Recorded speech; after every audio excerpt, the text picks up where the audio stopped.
Good afternoon বন্ধুরা। অনেকটা দিন বাদে আজকে তোমাদের সাথে কথা বললাম। অনেক দিন বলতে অনেক মাসই হয়ে গেছে। তো আজকে একটা খুব ইন্টারেস্টিং জিনিস তোমাদেরকে দেখাবো। তো সেই কারণেই চলো দেখি। বন্ধুরা, এই যে আজকে পয়লা ভাদ্র, তো জন্মাষ্টমীর দিনে এই আমগুলো এনেছিল। তো আমের দাম তো এখন তোমরা জানোই, প্রচুর আমের দাম। কিন্তু আমগুলো এত শক্ত, আর এটা একটু নরম হয়েছে, আর মানে শক্ত, সাংঘাতিক শক্ত।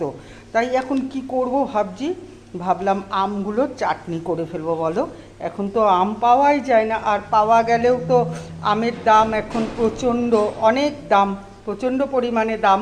তো সেই কারণেই এই যে দেখো, এই আমগুলো সবগুলো আজকে চাটনি করে ফেলবো। আশাই করেছিলাম যে আমগুলো খাবো, মুড়ি দিয়ে হোক, ভাতের পরে হোক, যাই হোক। তো সেই আমগুলোকে এভাবে খাওয়া হবে, মানে এটা খুব দুঃখের ব্যাপার। ঠিক আছে বন্ধুরা, রাখছি। আবার আরেকটা ভিডিওর সামনে তোমাদের সঙ্গে আবার আসবো নিয়ে। তাহলে এখনকার মতন রাখছি, টাটা।